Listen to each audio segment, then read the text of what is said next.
सर्वेभ्यो नमः। देववाणी संस्कृतं यूट्यूब चलदृश्यं प्रति भवतां भवतीनां च हार्दं स्वागतम्।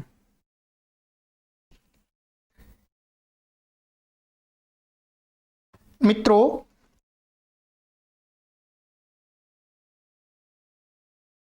आज हम अष्टाध्यायी भाष्य प्रथमावृत्ति की लाइव कक्षा संख्या 188 को पढ़ेंगे।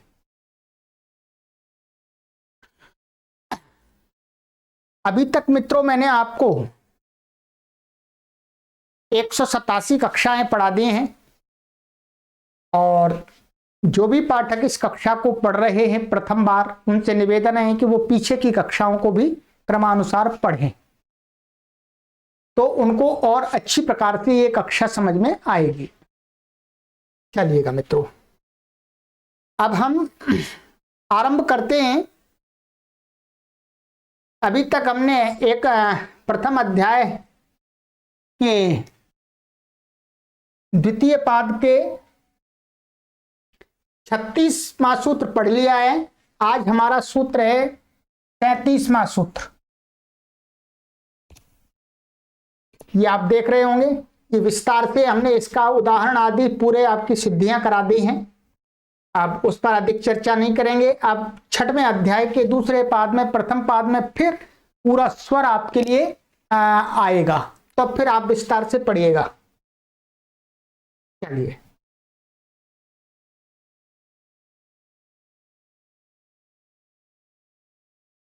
सूत्र है आपका न सुब्रह्मण्यायाम त्वरितस्य उदात्तः।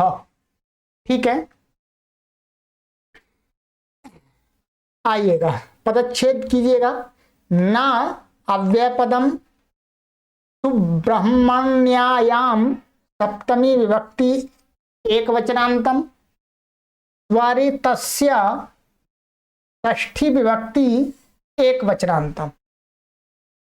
तो अव्ययपदम उदात्तः प्रथमा विभक्ति एक वचनांतम। समास इसमें कोई नहीं है, ऊपर से अनुवृत्ति आती है एक श्रुति। ठीक है, एक श्रुति की अनुवृत्ति आती है। आइएगा, ये सूत्र क्या कहता है पहले इसको देख लेते हैं, फिर आपको समझा देंगे। अर्थ ब्रह्मण्यायाम निगदे एक श्रुतिर न भवति, किंतु तत्र यः स्वरितः तस्य उदात्तादेशः भवति। ठीक है, ये जो सूत्र है ये क्या है, एक श्रुति का अपवाद है। तो एक श्रुति कही थी स्वरता संहितायाम अनुदात्ता नाम, जो एक श्रुति कही थी उसका ये निषेध करता है। ये है सुब्रह्मण्य, एक निगद है। निगद कह सकते हैं, एक तरह का छोटा सा लेसन है, अध्याय है। इसके अंदर है शतपथ ब्राह्मण के अंदर। यहां पर नीचे उदाहरण दिया है इन्होंने, ये दिया है देखिएगा। शतपथ ब्राह्मण में 3, 1, 4, 17 से 19 तक ये वहां कंडिका आदि होती हैं, तो वहां ये है निगद। निगद माने कुछ कंटेंट है लिखा हुआ, कुछ वाक्य हैं, विधि वाक्य हैं, जो भी हैं।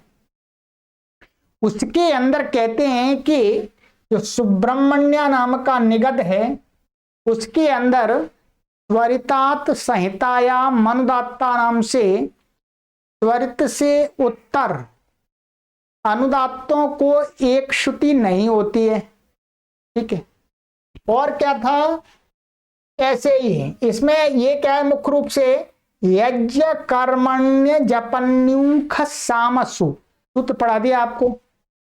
यज्ञ कर्म में क्या था, यज्ञ कर्म में जपन्युख, जपन्युख और साम को छोड़ करके एक श्रुति होती है। ठीक है, तो इस सूत्र में यदि यज्ञ के अंदर इसका पाठ किया जाता है, इस निगत का पाठ किया जाता है, तो वहां पर एक श्रुति नहीं होगी, वहां स्वर लगाना होगा। इसी प्रकार से स्वाध्याय काल में विभाषा छंदसी, विभाषा छंदसी से क्या था, एक पक्ष में स्वर लगता है और एक पक्ष में एक श्रुति हो जाती है। तो यदि हम इसका पाठ करेंगे, स्वाध्याय करेंगे बिना यज्ञ के, तो भी इसमें एक श्रुति नहीं होगी। क्या होगा, इसमें स्वर लगेगा, परंतु क्या होगा, एक श्रुति का निषेध कर दिया, परंतु ये कह दिया यदि उसके अंदर जो स्वरित होगा, इसके अंदर कोई स्वरित आपको दिखेगा तो उस स्वरित को उदात्त कर देंगे। ठीक है, पर एक श्रुति, स्वरित से उत्तर एक श्रुति तो नहीं होगी, परंतु जो स्वरित है उसको भी उदात्त कर देते हैं, स्वरित को भी उदात्त आदेश हो जाता है। अभी उदाहरण पढ़ेंगे तो उसमें पूरा समझ में आ जाएगा अच्छी प्रकार से। ये देखिएगा, यज्ञ कर्मण्य जपन्युख सामसु विभाषा छंदसी इत्येताभ्याम एक श्रुति ही प्राप्ता प्रतिषिध्यते। इन दोनों सूत्रों से क्या थी, क्योंकि ये यज्ञ संबंधी मंत्र है वास्तव में, और ये ऋग्वेद का है, इसलिए क्या है, ये वेद माना जाता है। तो विभाषा छंदसी से, इसमें छंद से एक श्रुति प्राप्त थी विकल्प से, तो उनका दोनों का निषेध कर दिया, इन दोनों का, ये दोनों नहीं लगेंगे। कह रहे हैं सुब्रह्मण्य नाम निगद विशेषः, सुब्रह्मण्य नाम का एक निगद विशेष, माने कुछ निगद, माने उस शतपथ ब्राह्मण के अंदर निगद करके, निगद करके वहां ऐसे जैसे पाद हैं, उसी प्रकार की व्यवस्था बनाई गई है। शतपथ ब्राह्मणे तृतीये कांडे तृतीये प्रपाठके प्रथम ब्राह्मणस्य सप्तदशीं कंडिकाम् आरभ्य 19 कंडिका पर्यन्तं यो पाठः तस्य सुब्रह्मण्य इति संज्ञा अस्ति। कहते हैं कि शतपथ ब्राह्मण के तीसरे कांड में, तीसरे प्रपाठक में प्रथम ब्राह्मण है, जो ब्राह्मण माने मनुष्य ब्राह्मण नहीं है, वह ब्राह्मण उसका अध्याय का नाम है। ठीक है, ब्राह्मण की जो सप्तदशी माने 17वीं कंडिका, 17वीं कंडिका से लेकर के 19 कंडिका माने 21वीं कंडिका पर्यंत, माने 17, 18, 19, 3 हो गई। ठीक है, 19, 21 नहीं 19 है, 19 है, 19 तो 21 है, 19 कंडिका पर्यंत जो पाठ है उसका नाम क्या है, सुब्रह्मण्य संज्ञा अस्ति, उसी का नाम संज्ञा नाम रख दिया है सुब्रह्मण्य। ठीक, आइएगा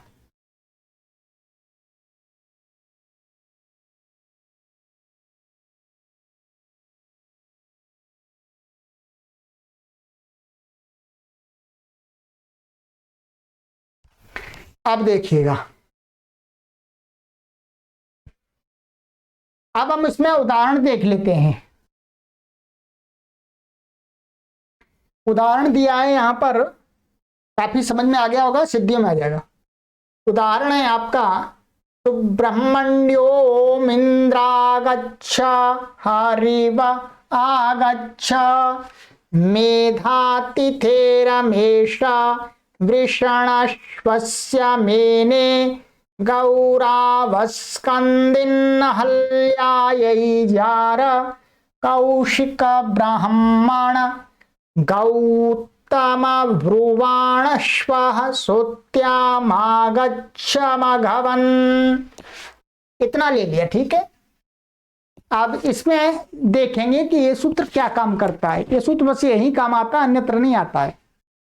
यदि आपको ये समझने में कठिन आए तो कोई परेशानी नहीं है, बाद में धीरे धीरे आप समझ लेंगे, ठीक है।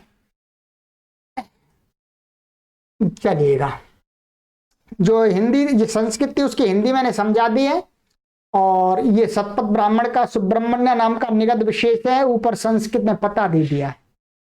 अब आ जाइएगा इसकी सिद्धियों पर चलते हैं, ठीक है। परिशिष्ट में, परिशिष्ट खोल लीजिएगा आप, ये देखिए सुब्रह्मण्योम, पहले इस उदाहरण को लेते हैं ये, ठीक है।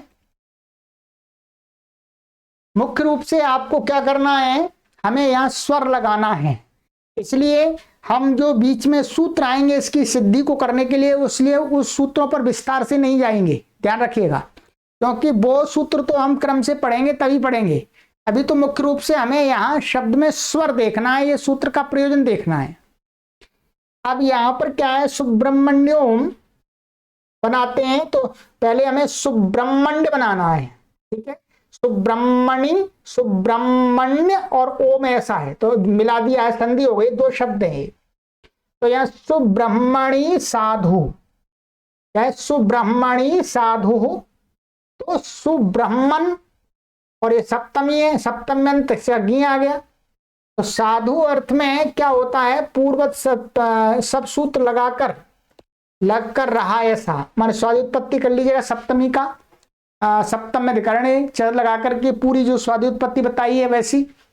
और फिर समर्था नाम प्रथमाद वा, चौथे अध्याय के प्रथम पाद का 82वां जो सूत्र है, वहां से आगे समर्थों में जो प्रथम शब्द होता है उससे प्रत्यय होता है। तो यहाँ समर्थ दो हैं, एक ये, तो यहाँ पर क्या है, इससे प्रत्यय होगा, ये प्रथम है।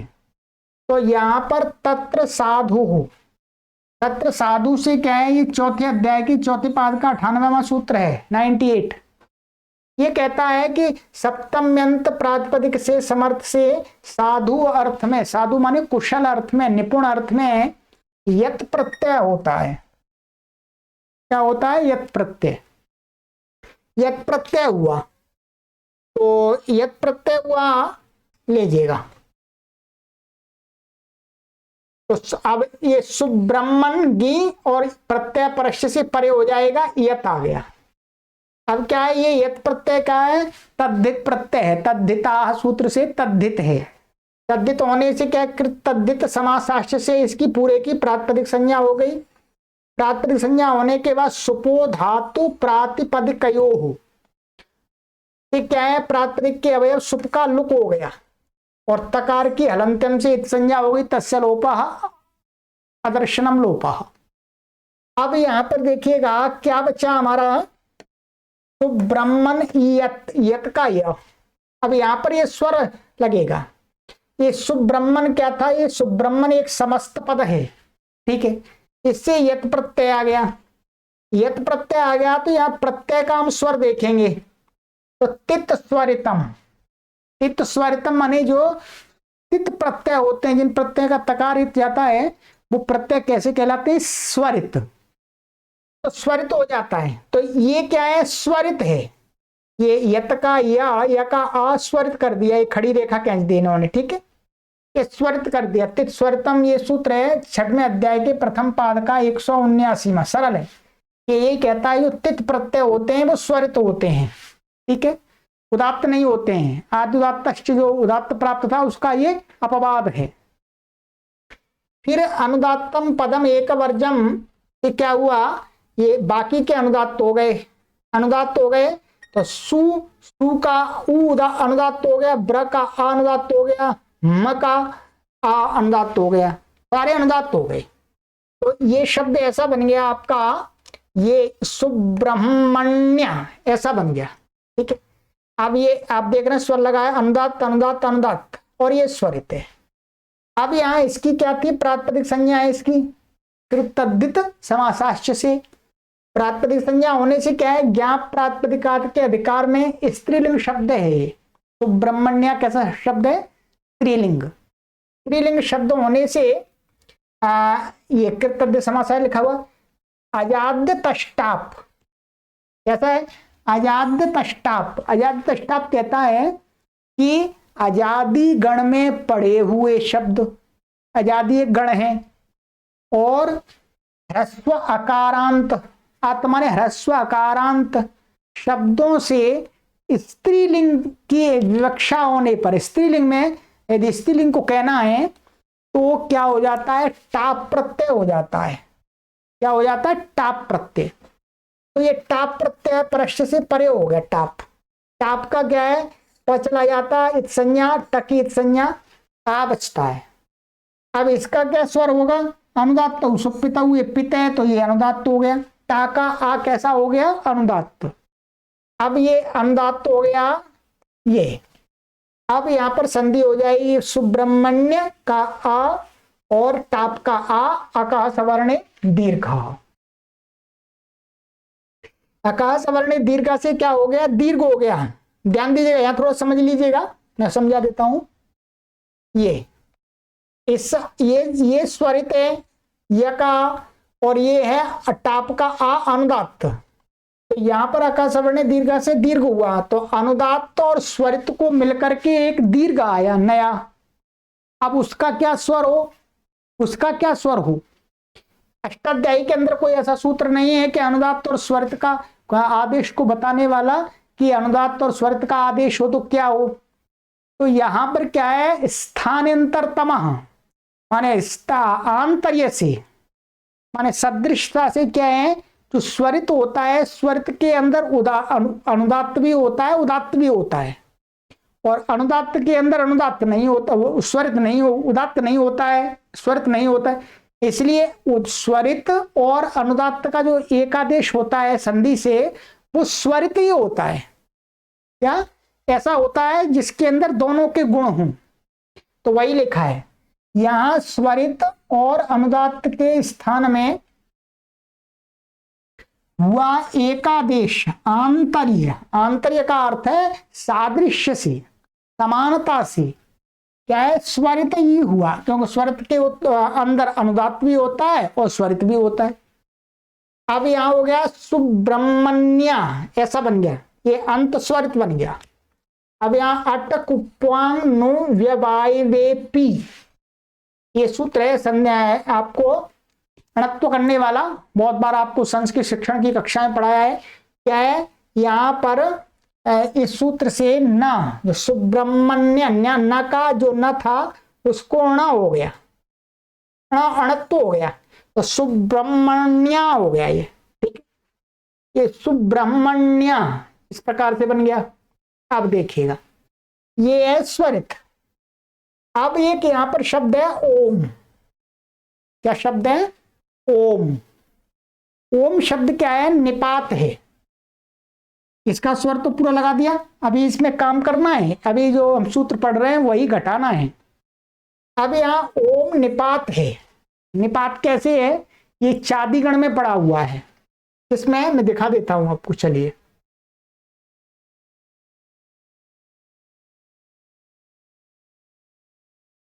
ये देखिएगा, ये चादिगण है, चादयो सत्वे, प्रथम अध्याय के चौथे पाद का 57वां सूत्र है। यहां आप देखेंगे ये लिखा हुआ है ओम। ये ओम, ये निपात है, इससे चादयो सत्वे से निपात संज्ञा है, इसकी निपात संज्ञा है। निपात संज्ञा होने से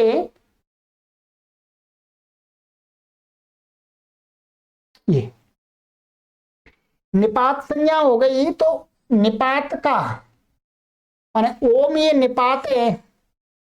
निपात का क्या हुआ? ओ मांगोश्च, ये पररूप एकादेश प्राप्त हुआ। क्या हुआ? पररूप। परंतु यहां पर एक चीज हमको ध्यान देनी होगी कि यहां आगे एक सूत्र है,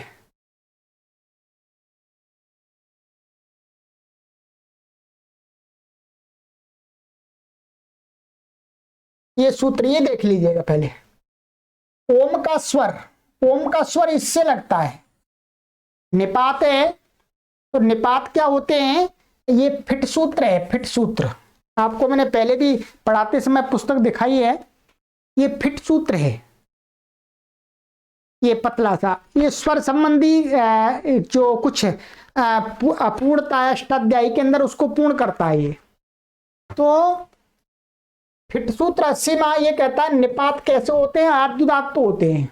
निपात कैसे होते हैं, उनका आदि वर्ण उदात्त होता है। तो ओम क्या है, आदि उदात्त था, माना ओम के अंदर ओ ही है। तो जो ओ था यहां पर इस सूत्र से क्या है, ये देखिएगा, ये था, इसका अर्थ भी देख लीजिएगा, निपाता आद्य उदात्ता। ये इसी पुस्तक की का पेज लिया है मैंने। ये कहते हैं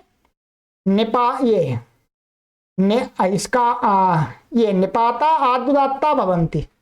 तो निपात होते हैं और भी बहुत सारे निपात हैं, वो सारे आदि उदात्त होते हैं। तो यहां पर ये लीजिएगा, ये जो ओम शब्द है ये वास्तव में कैसा है, ये उदात्त है।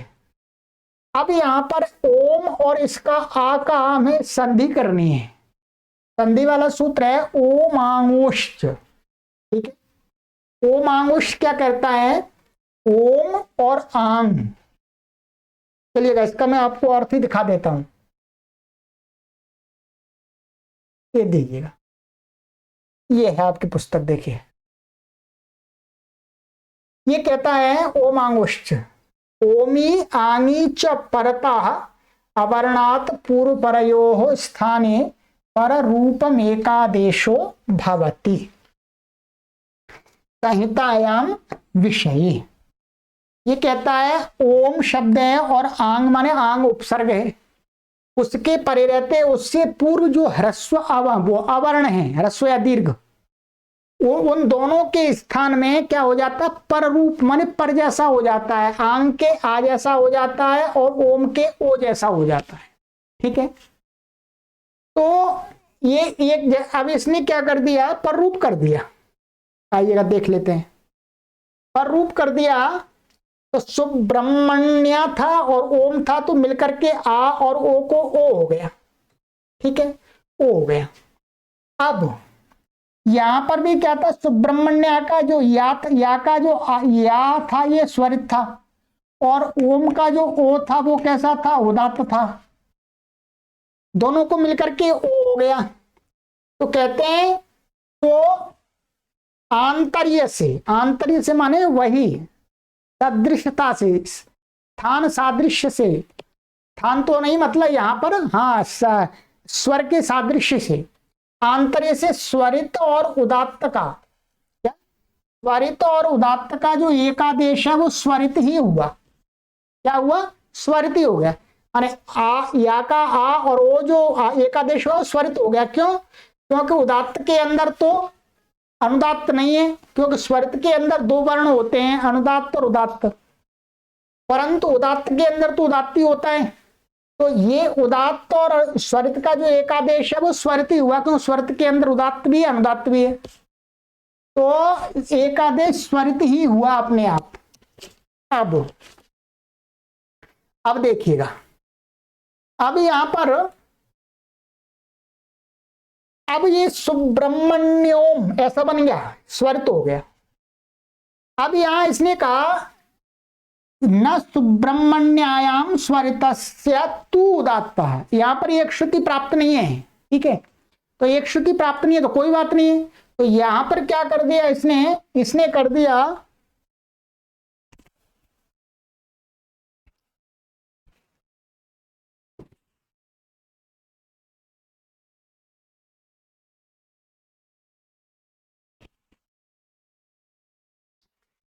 इस सूत्र ने क्या कर दिया, जो स्वरित था ये निगत का शब्द निगत के अंदर है, तो इसको कर दिया उदात्त कर दिया। क्या कर दिया, इस ओ को उदात्त कर दिया, ये उदात्त कर दिया। तो अब ये यहां पर इस सूत्र ने हम जो पढ़ रहे थे उस सूत्र वो सूत्र घटित हो गया। ये जो सूत्र था इसने क्या कर दिया, यहां ओ को उदात्त कर दिया। ठीक है, आइएगा, ये हो गया आपका सुब्रह्मण्यम। अब आगे इंद्र शब्द आता है। क्या आता है, इंद्र शब्द, तो आज पढ़ेंगे हम।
हाँ मित्रों, कुछ सेटिंग में थोड़ी सी प्रॉब्लम हुई है और इसकी हमको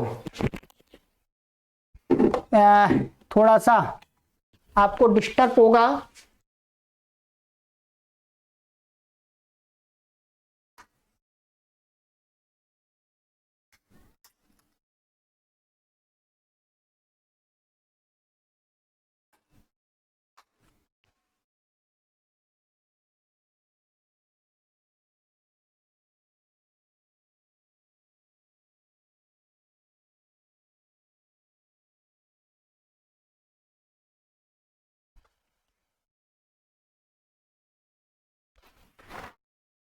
चलिए मित्रों, तो ये मित्रों, ये तो हो गया आपका सुब्रमण्यम। अब इसके आगे जो दूसरा शब्द आता है यहां पर, ये सूत्र है हमारा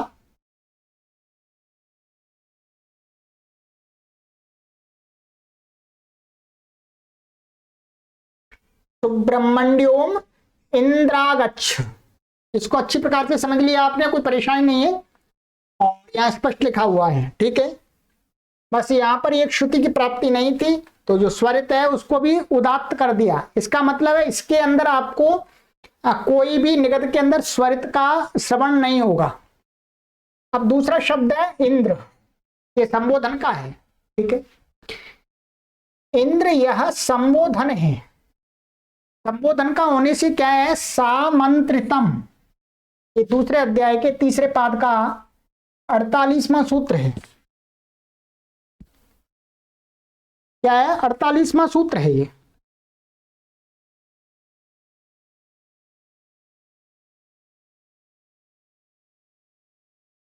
ये सामंत्रितम, सामंत्रितम कहता है कि जो संबोधन का एक वचन होता है उसकी आमंत्रित संज्ञा होती है। क्या होती है, आमंत्रित संज्ञा। तो जिसकी समुद्धि संज्ञा होती है वो आमंत्रित संज्ञक भी होता है। तो आमंत्रित संज्ञा हो गई। इसकी आमंत्रित संज्ञा होने से क्या है, ये आमंत्रित छठवें अध्याय के प्रथम पाद का 192वां सूत्र है। ये कहता है कि जो आमंत्रित शब्द होता है उसका आदि उदात्त होता है। इससे क्या हुआ, आदि उदात्त हुआ। इंद्र, इंद्र शब्द का जो स्वर है वो क्या हुआ, आदि उदात्त हुआ। ये पीछे अनुदात्तम पदम एक वर्जम से क्या हुआ, अनुदात्त हुआ। तो द्रय ये अनुदात्त हो गया, ठीक है। अब यहां पर अनुदात्त अनुदात्त होकर के फिर उदात्ता धनुदात्त स्वरितः, ध्यान दीजिए, क्या उदात्ता धनुदात्त से स्वरिता, जो 8वें अध्याय के चौथे पाद का 65वां सूत्र है। 50वां बार हमने इसको पढ़ लिया। उदात्त से उत्तर अनुदात्त को क्या हो जाता है, स्वरित हो जाता है। ये क्या हुआ, उदात्त और इसको स्वरित हो गया। अब ये स्वरित हो गया तो स्वरित होने के बाद अब न सुब्रह्मण्यायाम स्वरितस्य तु उदात्तः, क्या है, सुब्रह्मण्य नाम के जो निगद है उसके अंदर जो स्वरित होता है उसको क्या हो जाता है, उदात्त हो जाता है। एक श्रुति प्राप्त है तो वो तो नहीं होती, यहाँ एक श्रुति प्राप्त नहीं है तो इसको क्या हो गया, उदात्त, ये स्वरित को उदात्त हो गया। ये स्वरित हट जाएगा, उदात्त हो गया। इसका मतलब इंद्र में दोनों अच उदात्त हो गए, दोनों ई आ उदात्त हो गए। यहां पर एक बात आपको ध्यान रखने की है, ध्यान दीजिएगा। पहले भी मैंने इन कक्षाओं में पढ़ाया है, 2-3 बार पढ़ाया, अब जल्दी से समझ में आ जाएगा। आप देख रहे हैं कि ये सूत्र कहां का है, 8वें अध्याय के चौथे पाद का 65वां सूत्र है।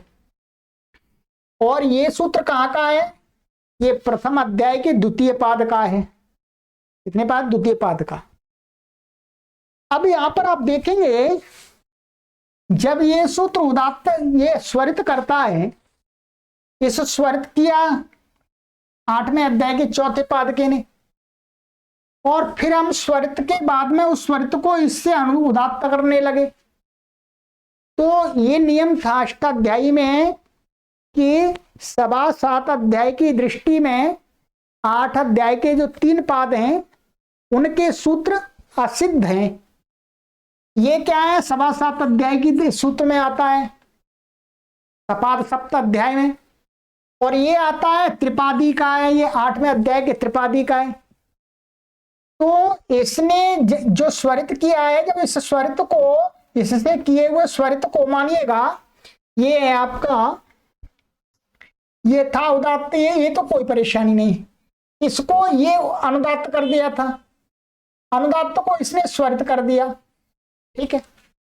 अब इस स्वरित को ये दोबारा उदात्त करने लगा, तो इसकी दृष्टि में ये सूत्र असिद्ध है। क्या असिद्ध है भाई? ये जब हम न सुब्रह्मण्याम स्वरतस्वात्ता लगाएंगे तो क्या है, इसके आगे तो इसका किया हुआ काम दिखेगा ही नहीं। ये लगाएंगे तो इसको स्वरित मिलेगा ही नहीं, स्वरित हट जाएगा। स्वरित क्या हो जाएगा, जैसे ही ये लगाने चलेंगे वैसे ही इस वाला जो इसने जो स्वरित किया था वो हट गया। हट गया तो अनुदात्त दिखेगा, इसको अनुदात्त दिखेगा। तो फिर ये हम उसको उदात्त कैसे करेंगे? इसका मैंने आपको बताया था कि यहां पर देखिएगा,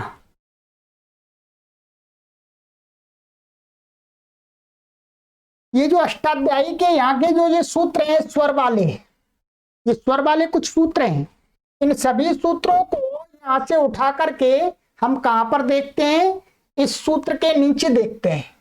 कहां देखते हैं? यहां देखते हैं। वहां से पूरे उस स्वर के प्रकरण वाले सूत्रों को हम यहां पर रखते हैं अष्टाध्यायी की।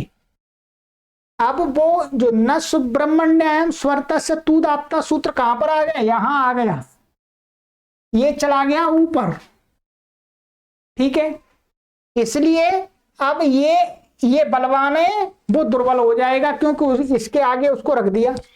अब वो त्रिपाद्य, वो सपाद सप्त अध्याय पादी नहीं रहा है, सपाद क्या है, सप्त 7वें अध्याय और 3 पाद 1 पाद का सूत्र नहीं रहा, वो किसका रहा? ये त्रिपादी हो गया, वो सपाद सप्त अध्याय का नहीं रहा। अब ये त्रिपादी हो गया तो यहां आ गया। यहां आने से क्या है, ये सिद्ध रहेगा, ये स्वरित करेगा, इस स्वरित को ये दोबारा उदात्त कर देगा। ये इसका समाधान है, ठीक है। चलिएगा, यही समाधान हमेशा चलेगा, आगे ध्यान रखेंगे। तो ये तो हो गया आपका इंद्र शब्द का उदात्त, दोनों उदात्त हो गए इसमें। अब आ जाइएगा आगच्छ। आगच्छ, आगच्छ में आप देख लीजिएगा, आगच्छ की सिद्धि मोटा मोटा देखना है। आगच्छ यह आंग पूर्वक गमले धातु का लोट लकार का मध्यम पुरुष का एक वचन का रूप है। आप सभी प्रयोग करते हैं आगच्छ, आओ। यहां पर क्या है, आंग पूर्वक है, तो आंग क्या है? उपसर्ग। क्या है? उपसर्ग। तो जो उपसर्ग होते हैं वो क्या है? उपसर्गश्चाभिवर्जम, ये फिट सूत्र है। इस फिट सूत्र से क्या है, अभी उपसर्ग को छोड़ करके, क्या है, अभी उपसर्ग से छोड़ करके जो दूसरे उपसर्ग होते हैं वो उदात्त होते हैं। क्या होते हैं? आद्युदात्त होते हैं। तो ये तो इसमें एक ही है, तो इस सूत्र से ये आंग का आ ये तो हट जाता है, ये उदात्त है। क्या है? आ उदात्त है। अब आपको क्या है, ये आ और आंग के बाद में गच्छ है, ठीक है। ये 2 पद हैं, इसमें हम प्रयोग करते हैं, पर वास्तव में 2 पद हैं। आ अलग है, आंग, और गच्छ अलग है, क्रिया के साथ उसका प्रयोग करते हैं। अब ये कैसा है? उदात्त। और ये इसका अपना स्वर है। इसका स्वर क्या है? इसका स्वर है ये ग का आ उदात्त है वास्तव में, ठीक है। क्या है? ग का आ उदात्त है, परंतु यहां पर एक सूत्र लगेगा तिंग तिंगा। क्या है? तिंग तिंगा। तिंग तिंगा कहता है ये तो तिगंत है, गच्छ तो तिगंत पद है, और ये क्या है? ये सुबंत है, आंग सुबंत होता है, ये है सुबंत। तो सुबंत है तो इसलिए क्या है, अतिंग से उत्तर, अतिंग माने सुप से उत्तर, तो तिंग को क्या हो जाता है, गच्छ को सर्वानुदात्त हुआ, माने इसके सारे ये भी अनुदात्त हो गया, ये भी अनुदात्त हो गया। ठीक है, ये पहले ही पढ़ लिया है। अब गच्छ को सर्वानुदात्त हुआ, फिर उदात्त से उत्तर अनुदात्त को क्या होता है, उदात्तानुदात्त स्वरितः। ये जो ग का आ है वो कैसा हो जाएगा, स्वरित हो गया इससे, उदात्तानुदात्त से स्वरितः 8×4=65 से।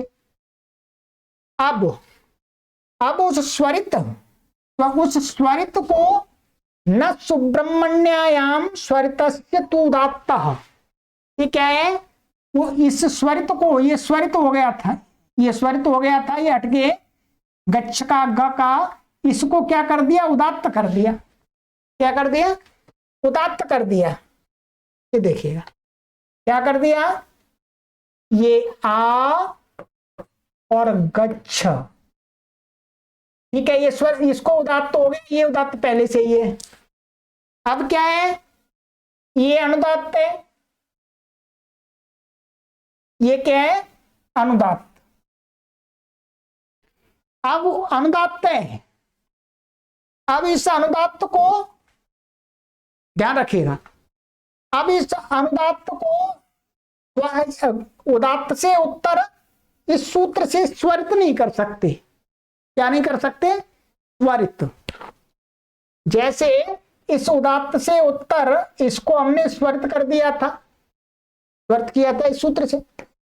अब फिर दोबारा इसको उदात्त हो गया, स्वरित को भी प्रकृत सूत्र से जो हम पढ़ रहे हैं इससे। अब इस उदात्त से उत्तर इस अनुदात्त को स्वरित नहीं हो सकता। क्यों नहीं हो सकता, क्योंकि ये सूत्र के आगे ये सूत्र हमने नीचे पढ़ दिया, ध्यान रखिएगा। अब क्रम क्या हो गया है, 8×4=65 का ये सूत्र है, उससे आगे ये सूत्र आएगा क्रम में, अष्टाध्यायी में। तो इसने जो स्वरित किया, ये उदात्त किया है, उदात्त किया है। फिर हम दोबारा ये सूत्र लगाने लगेंगे यहां पर, उदात्त से उत्तर, उदात्त यश को मान के, ठीक है। तो क्या है, ये सूत्र असिद्ध हो जाएगा, ये असिद्ध हो गया, तो इस यहां पर क्या दिखेगा, इसको स्वरित दिखेगा। स्वरित था पहले, स्वरित दिखेगा। देखिए क्रम में, या मैं अष्टाध्याय में दिखा देता हूं आपको।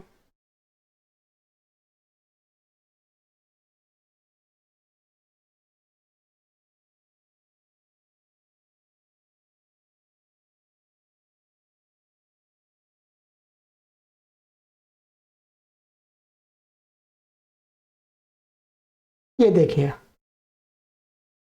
हमने इस सूत्र के आगे ये वाले सूत्र रखे हैं। अब ये सुब्रह्मण्यम सूत्र उसके बाद आएगा, अब यही बताया था मैंने। तो अब क्या है, इससे जो स्वरित हुआ था, इससे जो स्वरित हुआ था, अब स्वरित वो इससे उदात्त हुआ था, स्वरित नहीं, इससे क्या हुआ था, स्वरित को उदात्त हुआ था। तो अब उस उदात्त को, इसके द्वारा किया गया उदात्त को फिर दोबारा हम उस उदात्त को मान करके उससे आगे वाला जो ये आपका आगच्छ,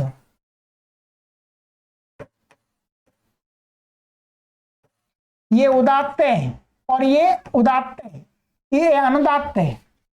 अब इसको क्या कर दिया, इसने ये उदात्त कर दिया, तो ये उदात्त को मान करके सूत्र लगाने लगेंगे तो ये असिद्ध हो जाएगा। इसकी दृष्टि में असिद्ध अर्थात तो इसको स्वरित दिखेगा। तो अब इस अनुदात्त को ये स्वरित नहीं कर सकता, नहीं कर सकता। समझ गए होंगे आप, नोटबुक पर लिखेंगे तो आराम से समझ में आ जाएगा। बस इसलिए अब ये ऐसा का ऐसा ही रहेगा।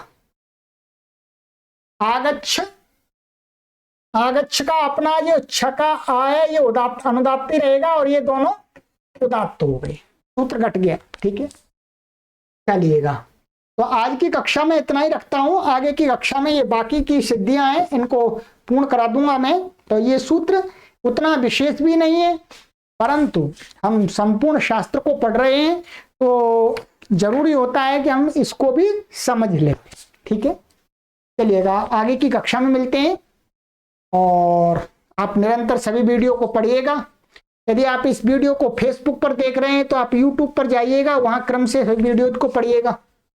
और यूट्यूब पर भी आप यदि इस वीडियो को देख रहे हैं तो सभी वीडियो को क्रम से देखिएगा। सर्वेभ्यो नमः।